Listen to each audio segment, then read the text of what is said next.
Le saluda Tomás Ornelas en ausencia de Silvia Torres, conductora titular de este programa. Los plásticos se han convertido en parte de nuestra vida diaria. Sería imposible concebir nuestra vida de todos los días sin hacer uso de los plásticos. Hoy el doctor Antonio de León Rodríguez nos explicará por qué los plásticos se han convertido en nuestros aliados peligrosos. Pero antes, déjeme comentarle, déjeme invitarlo a que pase a nuestra página de internet www.inmoco.tv para que se registre. Para nosotros es importante que usted se registre porque al hacerlo forma parte de la comunidad Inmoco TV. Con este registro usted tendrá 3 ventajas. La primera de ellas es que va a recibir por anticipado la programación de Inmoco TV. Además tendrá acceso durante los 365 días del año a la biblioteca que tiene Inmoco TV para usted. Son más de 600 programas a los que va a tener acceso. Y finalmente, y es lo más importante para nosotros, es que va a poder participar en nuestras transmisiones en vivo. Lo invito a que pase, se registre y a través de la ventana del chat que aparece en la pantalla de su computadora va a poder hacerle preguntas a nuestros invitados, va a transmitirnos nuestras opiniones que con gusto vamos a hacerlas llegar a toda nuestra audiencia. Además quiero invitarlo a que use las redes sociales y nos acompañe haciéndole preguntas a nuestros invitados. Esperamos sus preguntas en Twitter, @InmocoTV y en Facebook con /Inmoco.tv. Como le decía, el tema de hoy seguramente va a resultar de mucho interés para usted. Lo hemos titulado Los plásticos aliados peligrosos. El día de hoy nos acompaña el doctor Antonio de León Rodríguez, quien es investigador del Departamento de Biología Molecular en el Instituto Potosino de Investigación Científica y Tecnológica, el IPICIT, que se encuentra, por supuesto, en San Luis Potosí, México. El doctor de León realizó estudios de maestría y doctorado en el Instituto de Biotecnología de la Universidad Nacional Autónoma de México. Sus temas de investigación son la producción en bioreactor de proteínas terapéuticas y vacunas mediante genes sintéticos, la producción industrial de biocombustibles como etanol e hidrógeno y la ingeniería de tejidos humanos. Desde hace 10 años, el doctor de León y su grupo de trabajo trabajan en la identificación y cuantificación de disruptores endócrinos. Por su juventud y prolífica trayectoria como investigador, ha sido acreedor a múltiples reconocimientos. Voy a mencionar a 2 de ellos. En el año 2011 recibió el premio a la investigación en ingeniería y tecnología otorgado por la Academia Mexicana de la Ciencia.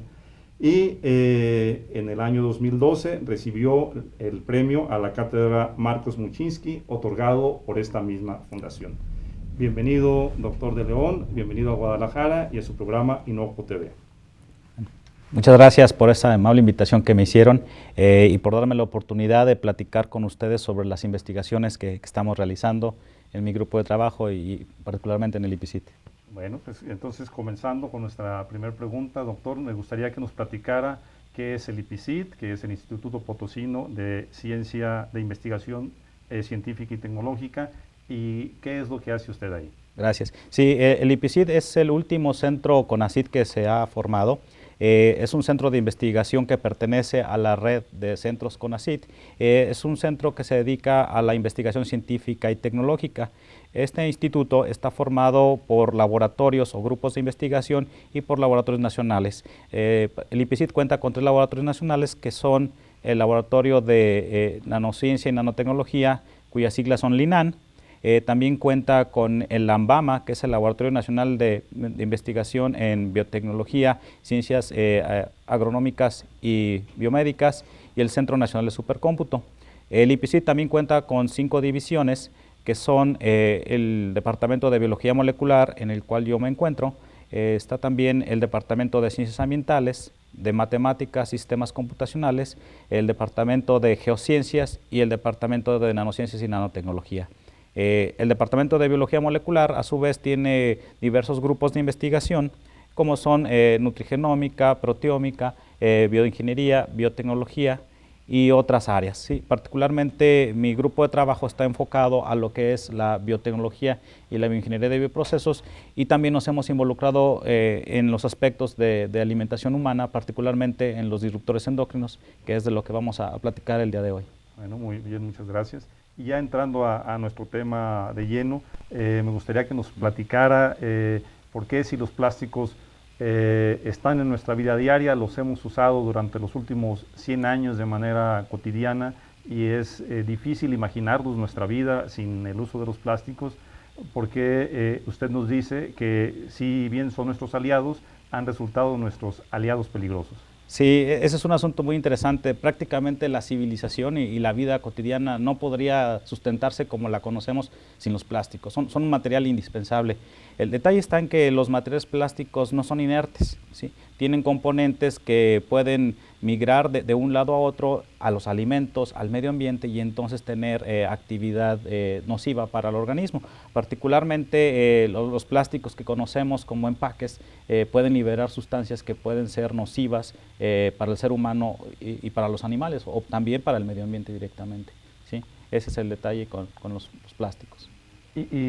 Doctor, ¿cuáles son esas sustancias de las que habla? ¿Qué clase de sustancias son y cómo llegan a los plásticos? Sí, el plástico como tal generalmente es un material duro, se cuentan con diversos tipos de polímeros, y para darles flexibilidad o condiciones de manipulación se les tiene que agregar componentes como el bisfenol A y los derivados del ácido ftálico. Estos compuestos lo que hacen es suavizar el material para facilitar su manipulación. El problema con estas sustancias que se agregan al plástico es que estructuralmente se parecen a las hormonas naturales, y al tener cierto parecido, lo que hacen es sustituir sus funciones, ¿sí? De tal forma que una persona que se expone, por ejemplo, al bisfenol A, es como si estuviera siendo bombardeado o se le está dosificando continuamente hormonas, ¿sí? Y eso tiene una repercusión en la salud dramática, ¿sí? Y esa es la parte que nosotros estamos estudiando en este trabajo. Bueno, entonces, doctor, ¿cómo describe a estos disruptores endócrinos? ¿Por qué le llamamos endócrinos? ¿Y cómo es que entran al sistema hormonal estas sustancias que las consumimos o llegan a nuestro cuerpo a través del uso de los plásticos? Sí, de hecho existen diversas formas de contacto con estos materiales. La más común, por ejemplo, puede ser por vía aérea. En el ambiente que estamos respirando, incluso en este estudio, hay una porción pequeña de estas moléculas, porque algunas son volátiles. Se ha visto que en general, digamos, la exposición a estos compuestos por vía aérea es mínima y se puede considerar hasta despreciable, ¿sí? Sin embargo, grupos de trabajo, particularmente gente que trabaja en el desarrollo de polímeros, ellos están expuestos a cantidades más grandes y de una forma cotidiana a estos disruptores. En este sentido, este grupo es extremadamente vulnerable, ¿sí? Particularmente los obreros o gente que trabaja directamente en empresas de plásticos. Sí, existen otras formas de exposición, como por ejemplo a través del tacto, ¿sí? El hecho que toquemos un objeto de plástico o que usemos una loción o un perfume, estamos siendo también expuestos a estos componentes. Ahí la exposición también no es tan agresiva, porque se ha visto que la transferencia que hay de este material a la piel es muy baja, ¿sí? Entonces ese tipo de contacto también puede ser mínimo. Pero hay otras formas de tener contacto con estos materiales que sí son preocupantes. Por ejemplo, en procedimientos clínicos, ¿sí? El material con el que se preparan los empases dentales tienen dosis muy altas de bisfenol A y de metacrilato, ¿sí? Y aunque se usa un material especial para lograr la polimerización de estos materiales, una porción importante no polimeriza, ¿sí? Y cada vez que la persona asimila saliva, está incorporando este tipo de disruptores al organismo, ¿sí? En este ejemplo, lo que nos dice es que las resinas que nos ponen en nuestras muelas para tapar esas caries, para sanar esa parte, puede generarnos Así es. que llegue a nuestro cuerpo esos disruptores. Así es. Otra forma tradicional o común que se sabe que incorporan cantidades importantes es en el material hospitalario, ¿sí? El material que se usa para suministrar sueros, por ejemplo, las bolsas de plástico tienen alrededor de un 30% de disruptores, ¿sí? Y eso es una cantidad importante. La tubería o lo que se usa para venoclisis en este tipo de procedimientos tiene hasta un 60% de disruptores, ¿sí? Entonces los infantes o los pacientes que están sometidos a estos tratamientos pues reciben dosis altísimas de estos compuestos. También es cierto que estos compuestos o esta exposición es temporal, ¿sí? No es un evento recurrente, por lo cual también hay que tener, digamos, esa información de que no es un evento constante, ¿sí? Y finalmente la que más nos preocupa es la exposición por la vía de los alimentos. ¿Por qué? Porque esa es una actividad que realizamos 3 veces al día por toda nuestra trayectoria de la vida, ¿sí? Entonces ese sí es un punto importante donde tenemos que poner una especial atención. Algunos ejemplos que nos pueda dar para el caso de los alimentos, cómo a través de los alimentos llega a nosotros, llegan los disruptores. Sí, bueno, lo tradicional son los alimentos procesados, sí, por el mismo procedimiento que se llevan a cabo este tipo de productos, están expuestos a estos materiales. En otros casos, el individuo es el causante principal de esa migración. Un ejemplo tradicional es cuando se utilizan los envases de plástico para calentar alimentos, ¿sí? Muchos de ellos no están diseñados para ese tipo de actividades y sin embargo se realizan. Cuando una persona toma un alimento del congelador y lo lleva al microondas, lo está exponiendo a temperaturas altas y en ese momento los plásticos empiezan a migrar del envase al alimento, ¿sí? El individuo consume este producto y lo que está haciendo es incorporar disruptores al organismo. ¿Sí? Oye, doctor, ¿y hay diferentes calidades de plásticos? Sí. ¿Hay algún plástico particular que nos permita el que podamos usarlos para microondas? ¿O la marca común de plásticos que en sus etiquetas dice que es apto para meterlo a microondas? ¿Qué nos dice al respecto? ¿Podemos usar esa clase de plásticos? ¿Es confiable? La información que tenemos sobre este tipo de materiales es también amplia. En principio hay un código internacional para numerar los plásticos que van del 1 al 7. Los plásticos 1 y 2 son los plásticos que en principio tienen características que pudieran ser más nobles para el uso de alimentos, ¿sí? El plástico catalogado con el número 3 o PVC, ¿sí? Que es polivinilcloruro, es el compuesto que más disruptores tiene. Ese definitivamente no debería utilizarse en procedimientos para calentar en microondas. Sí, yo recomendaría que de ser necesario que un alimento sea sometido a este tratamiento, pues recurrir al cristal, al vidrio o a la cerámica. Definitivamente son los materiales más seguros. Hoy en día también ya contamos con una gama importante de recipientes de plástico que se puede garantizar que están libres de ftalatos y libres de bisfenol. En este caso, este tipo de materiales ostentan la etiqueta como tal y en ese sentido son seguros. Doctor, entonces lo que nos dice su recomendación es que no usemos no calentemos comida en microondas en materiales de plástico, salvo que tenga la indicación específica. Nos recomienda que usemos material cristalería o cerámica, pero ¿qué pasa con esos recipientes de yogur o de algún alimento que nos dan en unos recipientes comunes? Los desocupamos porque son materiales que se van a refrigerar y luego los queremos usar en el microondas, los queremos reusar también por razones ecológicas, de no tirarlos. Así es, ese es un detalle muy interesante. Una diversidad de productos que encontramos en el supermercado vienen en envases de un tamaño adecuado que en el hogar pueden ser útiles. Y probablemente sí está bien que se usen para almacenar los alimentos en el refrigerador, pero nuevamente no están diseñados para ser expuestos a temperaturas altas. Lo conveniente sería que si la persona o la ama de casa desea usar estos recipientes, una vez que extrae el alimento del congelador, lo pase a un recipiente y sea expuesto a calor, ya sea por fuego o microondas, pero que definitivamente no exponga ese tipo de plásticos, particularmente los de yogur o crema, a altas temperaturas, porque es donde ocurre una migración importante. ¿Sí? Oiga, doctor, ¿y a qué enfermedades estamos expuestos con el consumo de productos que tienen estos disruptores?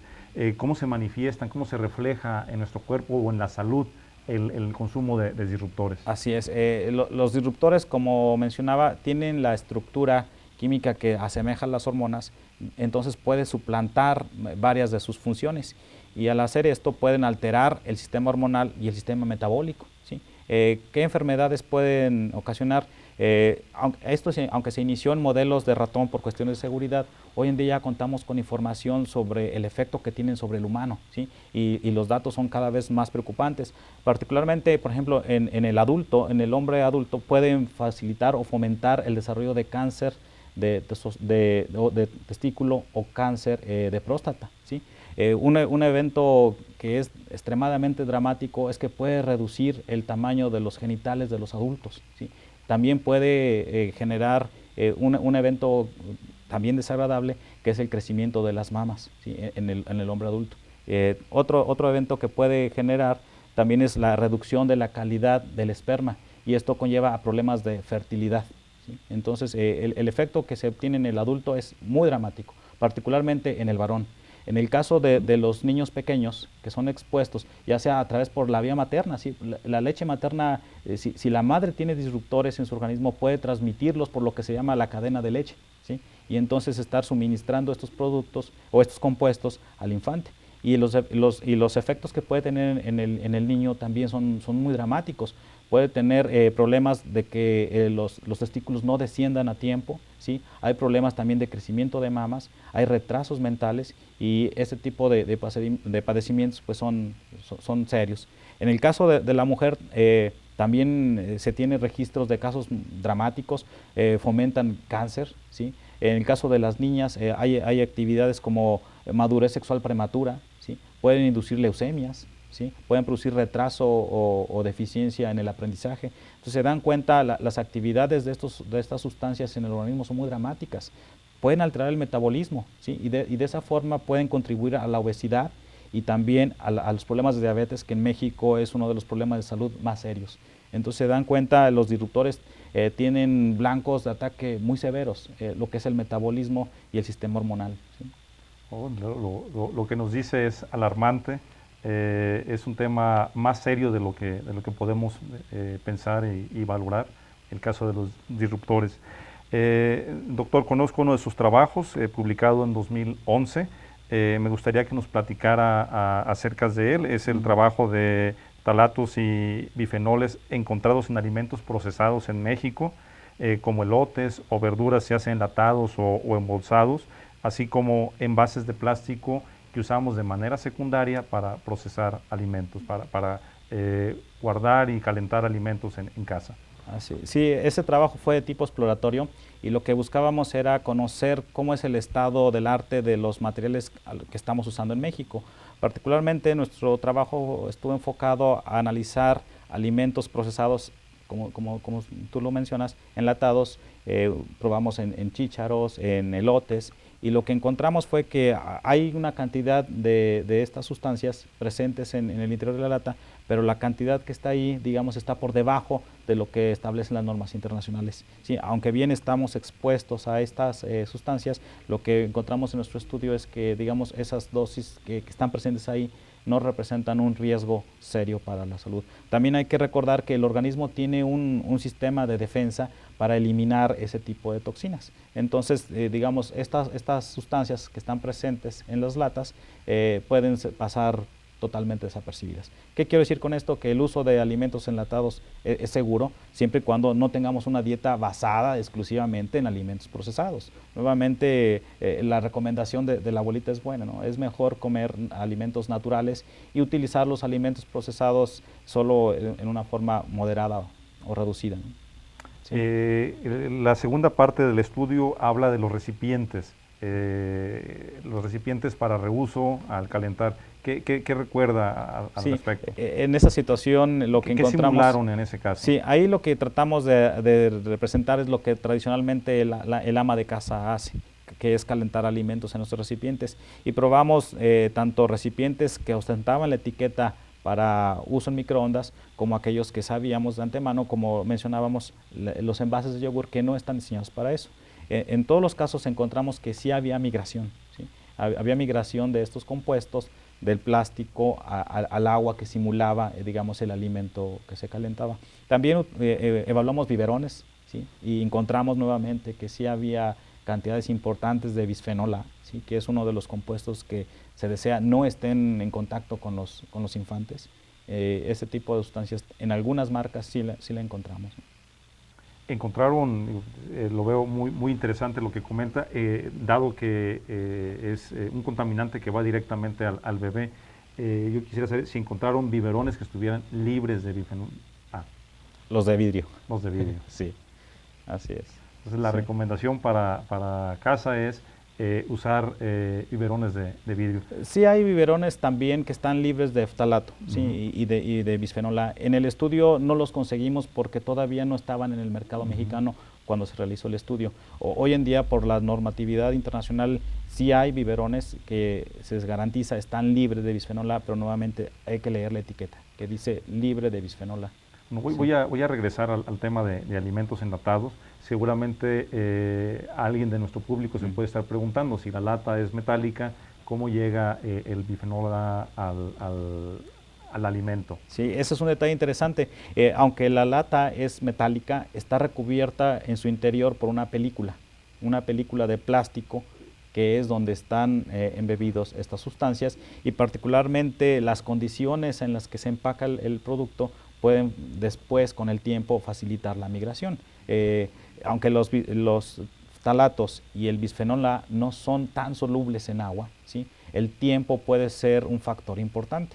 El hecho de que el alimento esté en contacto con esta película por un periodo muy prolongado es suficiente para que con el tiempo ocurra una migración. Más el pH y la temperatura a la que es estilizada la lata. Particularmente la temperatura es uno de los factores que más promueve la migración de los disruptores del material plástico hacia el alimento o hacia el líquido.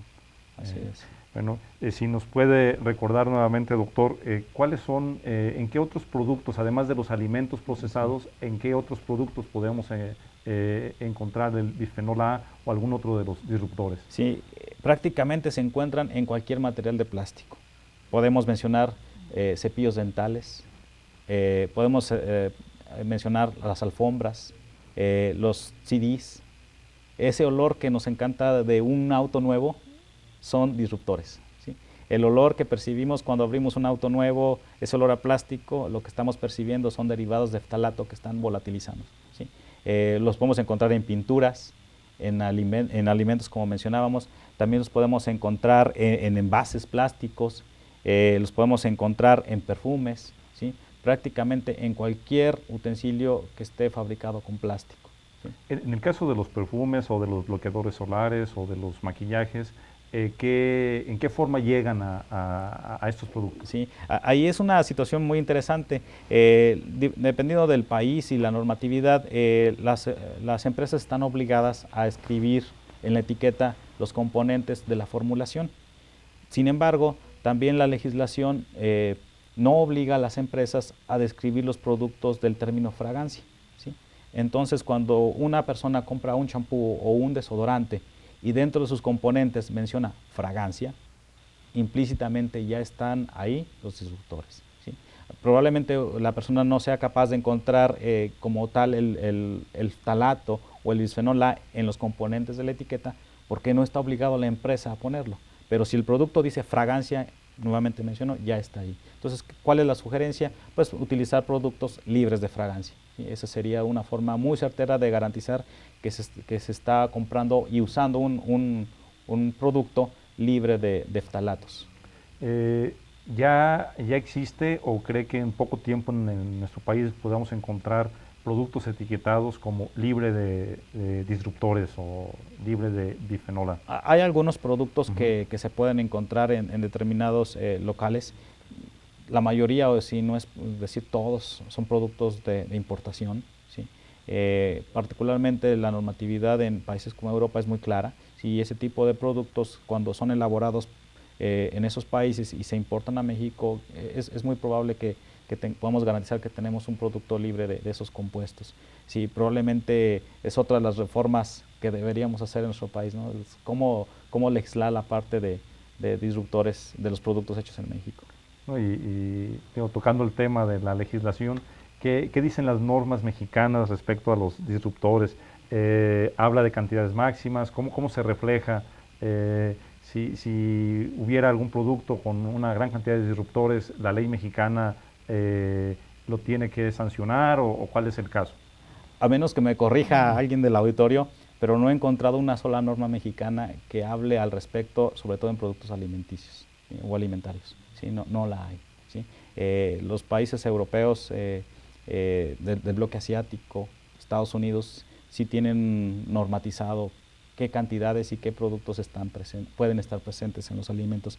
En el caso de México, nuevamente, a menos que me equivoque y alguien me ayude, no conozco una ley que mencione cómo controlar este tipo de productos. Bueno, pues ya lo saben, amigos de la audiencia, es el momento para que envíen sus comentarios o sus preguntas, específicamente si hay alguien que conoce en la legislación mexicana, ya sea en productos alimenticios o en productos que tocan la piel.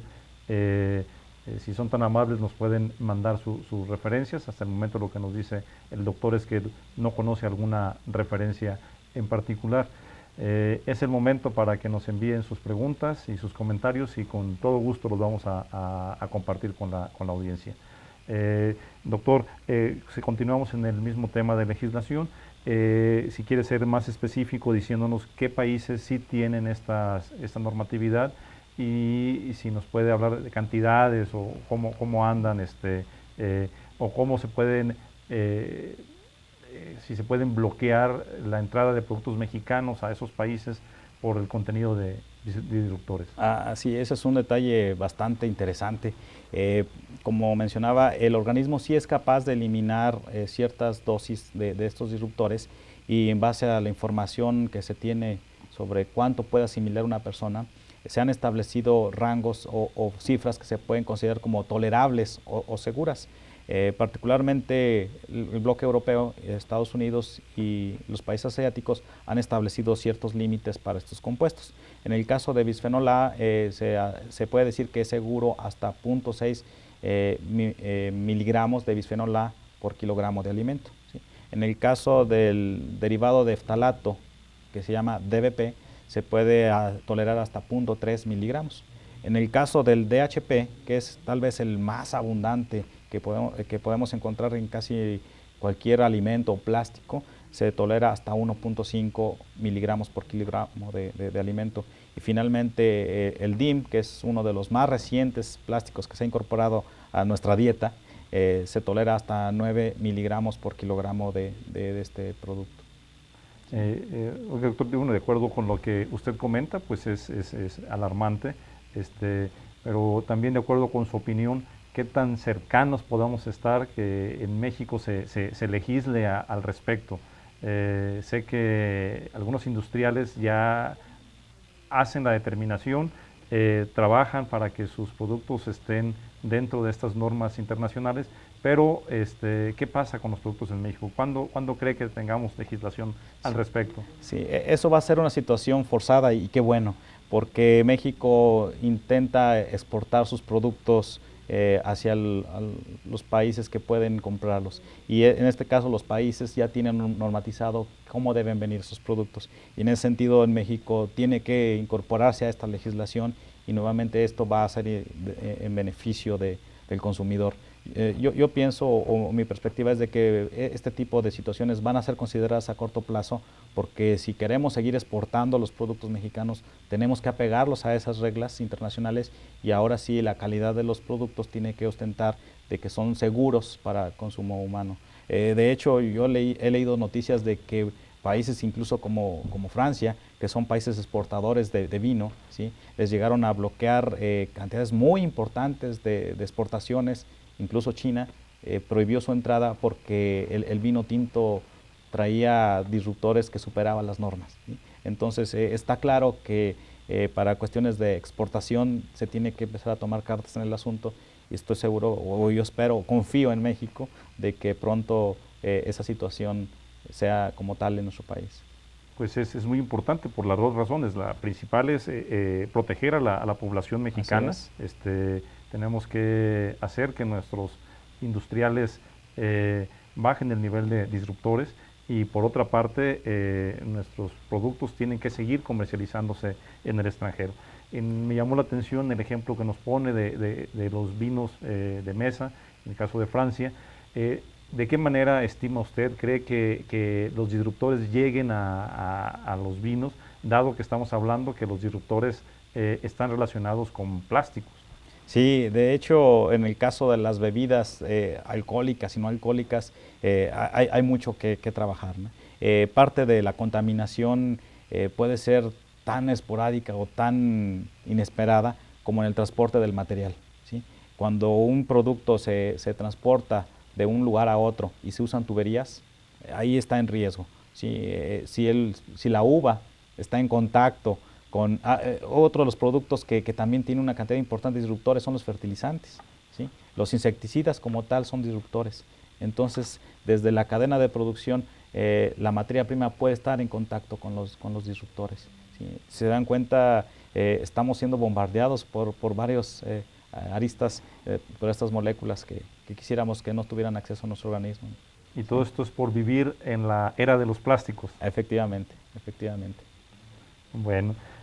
Doctor, sé que la identificación y cuantificación de disruptores pues no es nada fácil. Si nos pudiera hablar de qué infraestructura necesita un laboratorio, nuestro público nos escuchan personas que están en la industria, pero también quienes están en los centros de investigación, en laboratorios. ¿Qué infraestructura necesita un laboratorio para hacer una determinación de disruptores? Si necesitamos un cromatógrafo de líquidos, de gases, acoplado a qué, si quiere ser más específico. Claro que sí. Pásele sus secretos a la audiencia. Sí, vamos a ser un poco más técnicos en este punto. La técnica tradicional para el análisis de esta familia de compuestos pues es la cromatografía, ¿sí? Y particularmente la cromatografía de gases y la cromatografía de líquidos pues son las estrategias medulares para este tipo de análisis. En función de la materia que se quiere analizar y de las cantidades que se espera analizar es el tipo de cromatografía que podemos emplear. Prácticamente todos los detectores que disponemos en el laboratorio nos ayudan, algunos con ventajas sobre otros. Por ejemplo, yo le puedo mencionar que el detector de fluorescencia es uno de los detectores más sensibles para el análisis de este compuesto. ¿Cuál es la limitante? Que muy pocos disruptores son fluorescentes, ¿sí? Entonces, esa es una limitación química y ahí se tendría que recurrir a un procedimiento que le llamamos como de conjugación o derivatización, para que ahora el disruptor sea fluorescente y lo pueda yo analizar con ese tipo de detectores. Si no es el caso, una de las estrategias más eficientes es el detector de espectrometría de masas, ¿sí? Porque ahí podemos ver la huella molecular de la química, ¿sí? Y en ese sentido, cualquier cromatógrafo, ya sea de gases o de líquidos, es ideal para este tipo de análisis. ¿Cuál es la limitante? Bueno, que son equipos costosos, por un lado, ¿sí? También en algunos casos se requiere de un pretratamiento de la muestra para eliminar interferencias o sustancias no deseadas que pueden complicar el análisis. Pero también, por ejemplo, un cromatógrafo tradicional con FID, que en el ambiente analítico se le llama detector de ionización de flama, puede ser suficiente. Es un detector muy bueno, da buena señal y tal vez ahí el único inconveniente es que pueda haber interferencias, ¿sí? Que moléculas que migren a la misma dirección que el disruptor pueden ser confundidos. Generalmente este tipo de detectores está en desuso, pero puede ser útil, ¿sí? En su momento puede ser una forma de determinarlos. ¿Y cómo es que podemos hacer la determinación, hablando en términos técnicos, usando cualquiera de los dos cromatógrafos?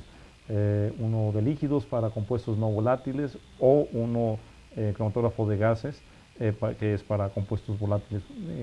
¿Cuál es la diferencia en las sustancias que podemos hacer la misma determinación con ambos cromatógrafos? Sí, en realidad los dos equipos son buenos para este tipo de análisis.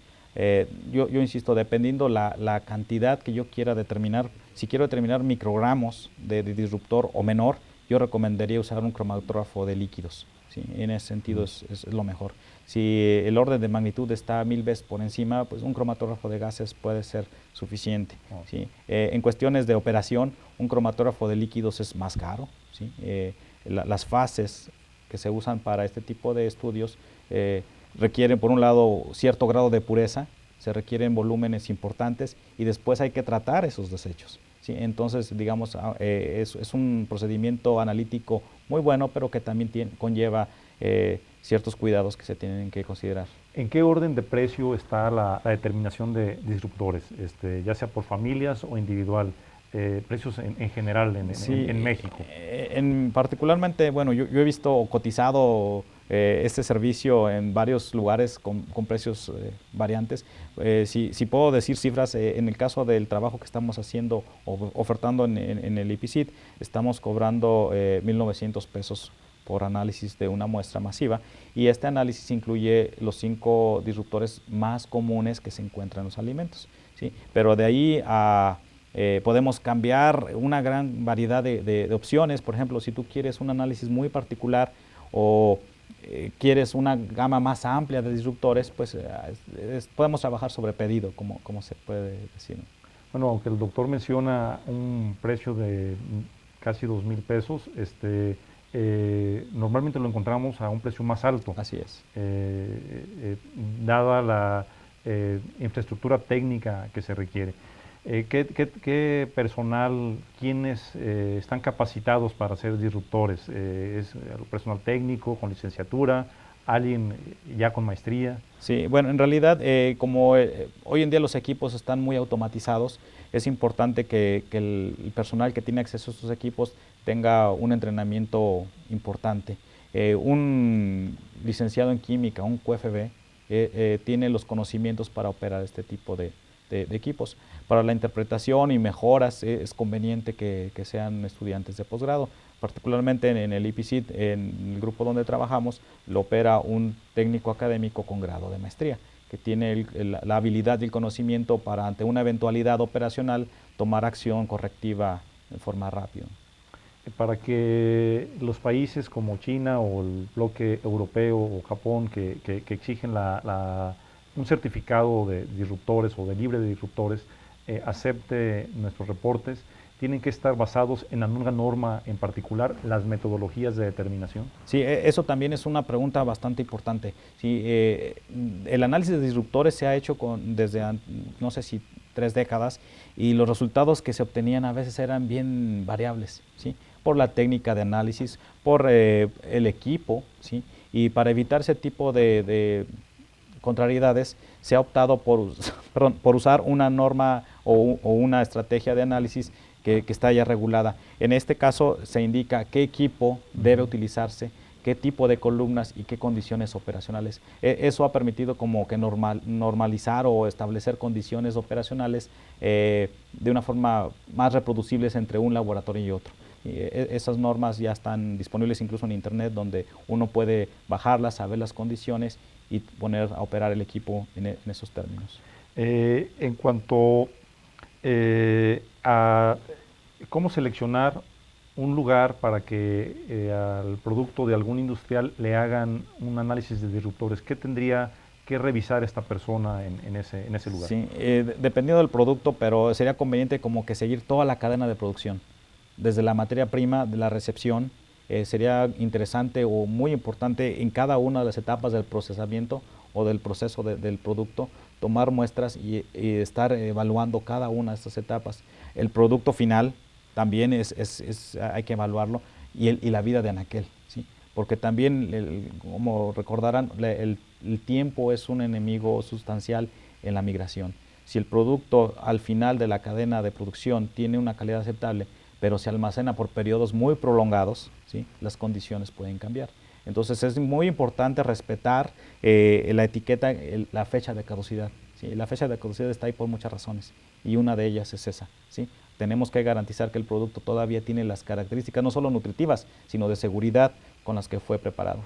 Es decir, que cuando algún industrial o alguna empresa determine la fecha de caducidad del alimento, además de considerar las características físico-químicas, tiene que considerar la migración de disruptores de la película de barniz que tiene la lata al alimento. ¿Es así? Así es, así es. No. Nuevamente, de los estudios que hicimos en latas, encontramos que el contenido que hay de estos disruptores en el interior de la lata es bajo, ¿sí? Es relativamente pequeño y podemos decir que hasta cierta forma inocuo. ¿Sí? El detalle está en que un individuo tenga una dieta basada en alimentos procesados muy recurrente. Entonces, digamos, la dosis está cambiando. ¿Sí? Eso es un detalle que hay que evaluar. Oiga, doctor, y en cuanto a la técnica de muestreo, ¿cómo debe ser el muestreo para que, supongo que si está en el ambiente el disruptor, es fácil de contaminar el producto? ¿Qué recomendaciones le hace a los técnicos que nos están viendo para muestrear correctamente, dado que va a llevar su muestra y es un análisis caro? Un análisis que le va a costar hasta 5,000 pesos. Tiene que tener, ¿qué cuidados debe tener en el muestreo? Así es, esa es una pregunta también y un detalle muy bueno y muy importante. La pregunta que uno se tiene que plantear es ¿qué busca? ¿Qué productos o qué moléculas quiere analizar? Cuando se trata de plásticos, de disruptores, mencionaba, los disruptores están prácticamente en todos lados. Una sugerencia que incluso se menciona en muchos protocolos, particularmente en el caso de disruptores, es que el material tiene que tener un tratamiento particular.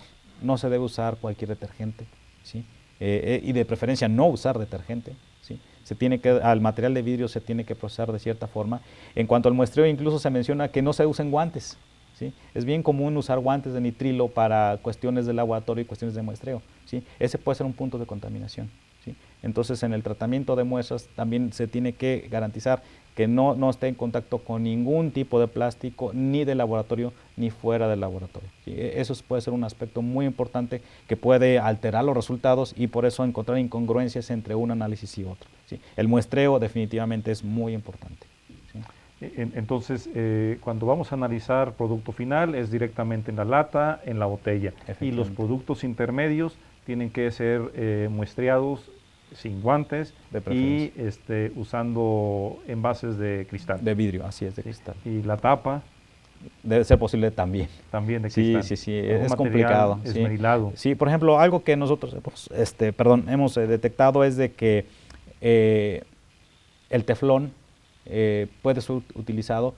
Cuando hacemos el análisis vamos a encontrar derivados de teflón, pero esos los consideramos como contaminantes propios por el evento del procesamiento. Esos no los consideramos. Entonces, lo que sí podemos usar son tapas de teflón para la preservación o transporte de la muestra en lo que llega al laboratorio, ¿sí? Y esos contaminantes pues, no se reportan. Bueno, ya lo saben, amigos, es importante inclusive antes de mandar la muestra a analizar, estar en contacto con el laboratorio que va a recibir la muestra, que va a analizar, para que reciban las condiciones o las especificaciones particulares de muestreo. Mientras escuchaba al doctor con las recomendaciones que nos ha dado, me vino a la mente el pensar en qué pasa con esa sopa instantánea de marca que normalmente la usamos, viene en envase de poliestireno, le ponemos agua caliente al microondas y con unos escasos camarones por ahí, microscópicos, y nos la comemos muy sabroso. Pero ¿qué pasa en ese calentamiento? Nuevamente ocurre el fenómeno de transporte de contaminantes al alimento. ¿Cuál sería mi sugerencia? Yo las he probado y yo tuve un poco más de suerte, yo tuve 3 camarones en una sopa. Ahí lo que recomendaría es sacar el producto de ese empaque, colocarlo en un recipiente cerámico o de vidrio y llevarlo al microondas, ¿sí? Esa sería una sugerencia que nos puede ayudar a disminuir el consumo voluntario o involuntario de disruptores. Entonces el consejo del doctor es que nuestra sopa instantánea la pongamos en un material cerámico de vidrio, la calentemos y la podemos seguir consumiendo. Doctor, nos preguntan, nos piden más recomendaciones, en alguna de las preguntas que nos ha llegado, más recomendaciones que le pueda hacer a los consumidores en general. ¿Qué precauciones deben de tener? para disminuir la llegada de disruptores a su cuerpo. Sí, sí, el riesgo que puede haber en la vida diaria es muy alto para incorporar disruptores al organismo, y en actividades que realizamos día con día podemos modificarlas de una forma bien simple. Por ejemplo, los refrescos o el agua embotellada, ¿sí? Una recomendación primordial es que no se exponga ni siquiera al calor del automóvil, ¿sí? Es bien común que uno deja su recipiente, ya sea de policarbonato o la botella como tal comercial, en el auto, la deja ahí 2 horas a más de 35 grados, uno regresa y la sigue consumiendo, ¿sí? En ese momento estás incorporando disruptores. Nos está comentando cuando dejamos nuestra botella de agua en el carro y el carro queda bajo el sol. Así es. Otra situación común es el café en los coffee breaks. De preferencia sería muy recomendable utilizar nuevamente tazas cerámicas. Los vasos de cartón que ya inundan el mercado del café en Europa son más seguros, ¿sí? Entonces una forma es que empecemos a cambiar nuestros hábitos de convivencia y utilicemos el cartón en lugar del poliestireno. El poliestireno se puede usar para bebidas frías, pero de preferencia descarten el uso del poliestireno en bebidas calientes. Bueno, ¿sí? Para nuestros amigos, el poliestireno son los vasos de unicel, que comúnmente le llamamos unicel. Así es. Lo que nos dice el doctor de León es que no es recomendable que tomemos café en esos vasos por la temperatura. Y la opción que tenemos, doctor, es usar tazas cerámicas. O materiales de cartón. También una situación es que no hay que entrar en paranoia. O sea, que realices esto en una ocasión al mes o cada semana pasa desapercibido. Lo importante es que tienes que considerar que hay un efecto aditivo. Si consumes constantemente productos enlatados, si tomas tu café en este tipo de materiales, si dejas tu agua. Y estrenas carro frecuentemente. Efectivamente, eso puede en forma acumulativa incrementar el riesgo a tener dosis importantes de disruptores.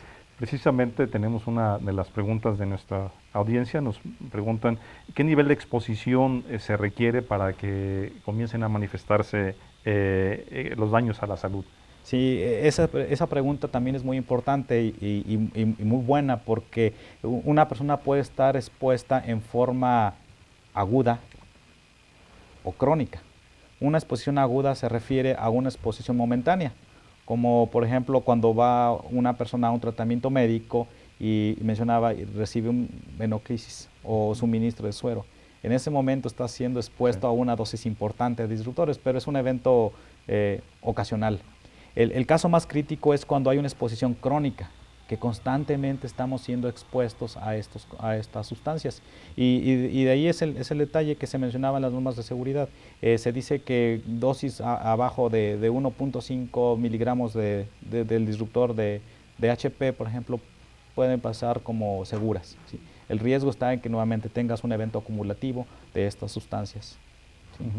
Oiga, doctor, Carla nos pregunta si sería correcto usar bioplásticos en lugar de plásticos. ¿Tiene algún beneficio en el tema de los disruptores? Sí, los bioplásticos son un producto nuevo que está incorporándose al mercado de estos materiales. Tienen propiedades muy buenas, pero también hay otros productos que han estado incorporándose además de los bioplásticos, y eso lo saco a colación. Precisamente por el daño tan grave que ocasionan estas sustancias, también hay que reconsiderar, no es el plástico per se el que está haciendo el problema de salud, es el aditivo al plástico, ¿sí? Entonces, lo que tenemos que sustituir no es el polímero per se, sino el aditivo. Y en este punto, la química tiene mucho que ofrecer.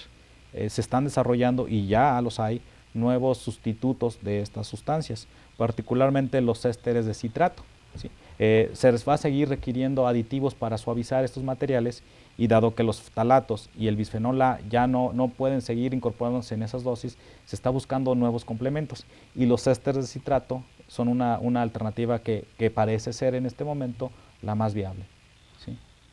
Bueno, ya lo escucharon, amigos, es un reto a los ingenieros químicos, a la industria química en general, una oportunidad de innovación. generar plásticos que sigan teniendo las características habituales sin que eso represente un riesgo para la salud con la transmisión de los disruptores. Y precisamente otra de las preguntas de nuestros amigos del público es si conoce algunas marcas de plásticos que sean seguras y en dónde comprarlas. Sí, bueno, las marcas como tal, comerciales, no las tengo presentes, pero es fácil ubicarlas en los dispendios donde tengan la etiqueta libre de bisfenol A o libre de ftalatos. Varios productos ya tienen como tal esta etiqueta y uno con más confianza puede comprarlos sabiendo de que ese producto fue elaborado con estrictas normas de producción. Sí, también nos preguntan si existe algún análisis clínico para determinar los disruptores en el organismo o análisis clínicos para determinar el daño de disruptores. El análisis como tal se puede realizar en orina y en sangre o en suero. Los reportes que tenemos en la literatura generalmente se refiere al análisis en la orina y eso tiene una situación muy importante. Varios de los disruptores entran en el organismo y salen en esa forma, pero hay otros que son modificados por el hígado, ¿sí?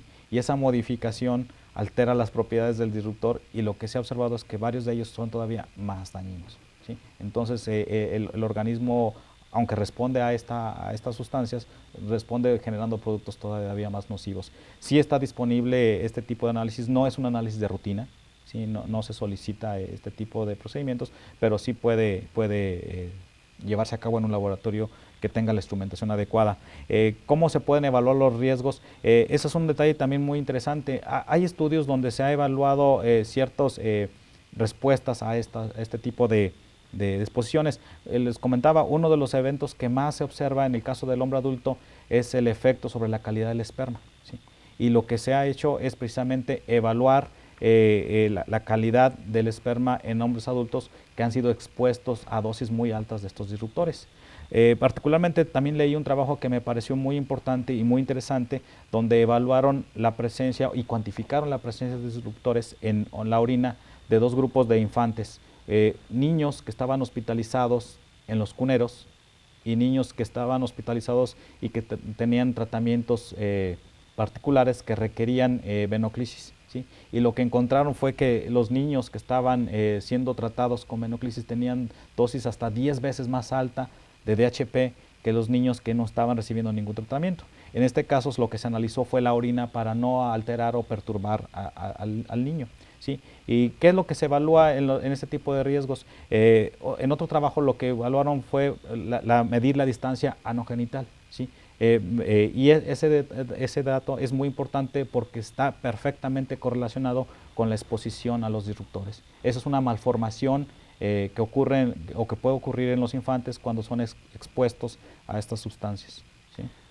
Bueno, y tiene la siguiente pregunta que también nos llega del público, tiene que ver con su comentario y es muy clara. La pregunta seguramente es para usted, pero también para nuestro comisionado Michael Arriola, y nos preguntan por qué si se ha detectado alto nivel de riesgo a través de los plásticos, uso de plásticos disruptores, ¿por qué no se ha legislado en México al respecto? Sí, es una pregunta que creo que deberíamos invitar a un diputado o a nuestras autoridades para que nos ofrezcan un poco más de información al respecto. Yo tengo confianza y espero que con este tipo de eventos que la gente tiene más conocimiento de esta información, pues las cosas cambien, ¿no? Yo esperaría que México pronto se incorpore a los países que tienen legislado el uso de estos materiales. Otra pregunta más que nos hace nuestro público dice, ¿podría decirse entonces que el uso de los plásticos no es inocuo? El uso de los plásticos no es inocuo. Esa pregunta tiene varias vertientes. Si se usan en forma apropiada y adecuada, cualquier material puede ser seguro o puede ser no inocuo. El mismo acero, un acero filoso, pues no es inocuo, ¿no? Entonces yo creo que los plásticos no los podemos descartar. Definitivamente yo no puedo imaginarme la vida cotidiana sin los plásticos, pero no podemos garantizar de que la inocuidad está ausente en este tipo de materiales, ¿no? Una pregunta más de nuestro auditorio nos dice, ¿estas sustancias tóxicas solo reaccionan en calor o también en frío? O sea, ¿hay migración solo cuando hay calor o también en frío? Sí. ¿Qué factores favorecen la migración? Sí, ese también es un asunto muy importante que uno debe considerar para evaluar el riesgo y la migración. La temperatura es uno de ellos, ¿sí?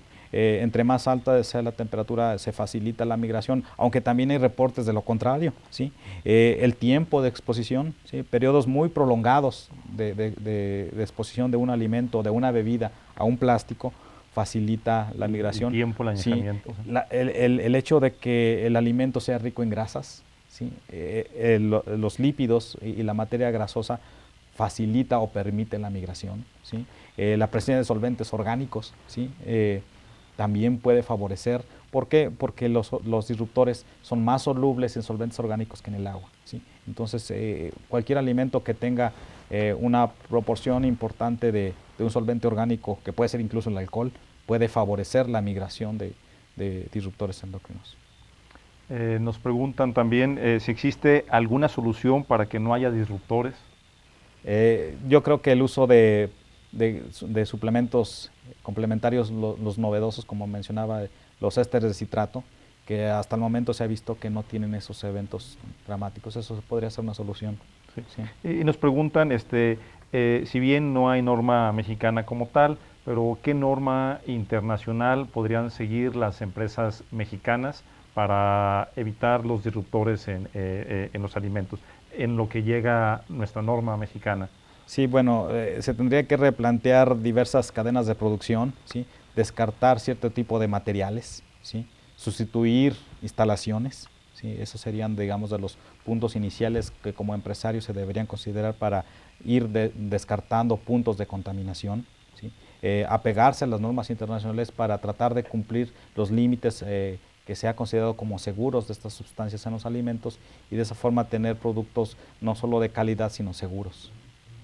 Sí. Doctor, nos estamos acercando a la última parte de nuestro programa, quedan unos cuantos minutos. Me gustaría saber qué le recomienda en primer lugar a los empresarios, ya sea procesadores de alimentos o productos que normalmente tienen disruptores. Sí, bueno, primero que nada informarse de qué hay de conocimiento en ese tipo de procesos o de productos,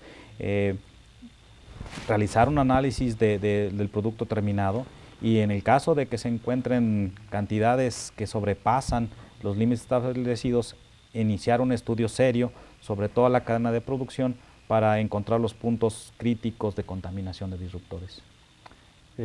Y ahora al caso de para el público en general y para el personal técnico que nos escucha, ¿qué recomendaciones les hace a cada uno de ellos?